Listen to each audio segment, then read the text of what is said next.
என்ன இது இப்படியெல்லாம் நடக்குது? ஆனா கண்டிப்பா இந்த விஷயத்துல ஏதோ ஒண்ணு தப்பா இருக்கு. அது மட்டும் எனக்கு நல்லா தெரியுது. ஆனா இது கவிதா ரூம்ல எப்படி இருந்துச்சு? போச்சு. அப்பா அந்த வேலைக்காரி சொன்னதை நம்பி ஏன் ரூம்ல அது எப்படி வந்துச்சுன்னு கேக்குறாரு. அவருக்கு நம்ம மேல ஒருவேளை சந்தேகம் வந்துருமோ? கவிதா, இங்க வாமா.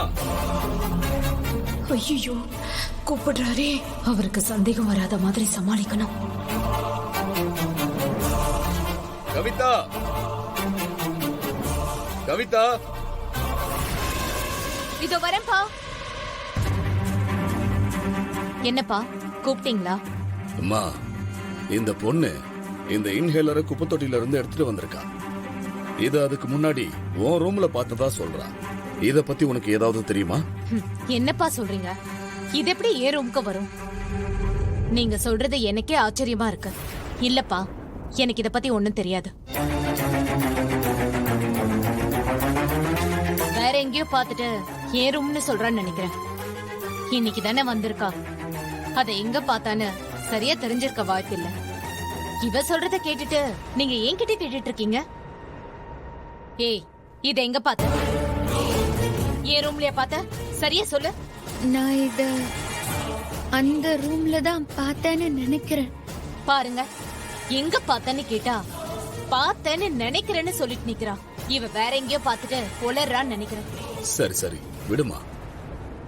அம்பிகா, எதுக்கு இந்த பிரச்சனை? சந்தேகம்னு வந்ததுக்கு அப்புறம் இது ரெண்டையும் யூஸ் பண்றது சரியா இருக்காது. இந்த விஷயத்துல ரிஸ்க் எடுக்க வேண்டாம்னு நினைக்கிறேன். இது ரெண்டையுமே தூக்கி போட்டுட்டு வேற வாங்கி யூஸ் பண்ணிக்கலாம். அதான் நல்லது.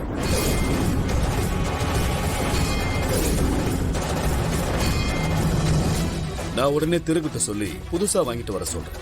ஆனா அது வரைக்கும் உன்னால சமாளிக்க முடியுமாமா? சமாளிச்சுக்கிறேன் மாமா. இவளை நாம சாதாரணமா நினைக்க கூடாது. இனி இவ இந்த வீட்ல இருக்கிறது நமக்கு தான் டேஞ்சர். எப்படியாவது இவளை இங்க இருந்து அனுப்பிச்சிடணும். அதுதான் நமக்கு நல்லது.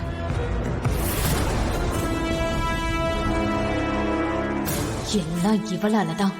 வந்த முதல் நாளே எனக்கு இப்படி ஒரு பிரச்சனை பண்ணி என்ன மாட்டி விட பார்த்தா. எப்படி மிஸ் பண்ண? எங்கேயோ கேர்லெஸ்ஸா இருந்துட்டேன்னு நினைக்கிறேன்.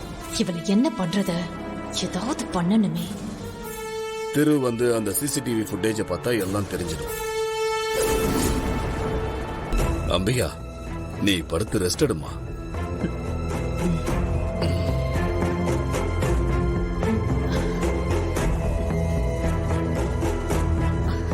படுங்க.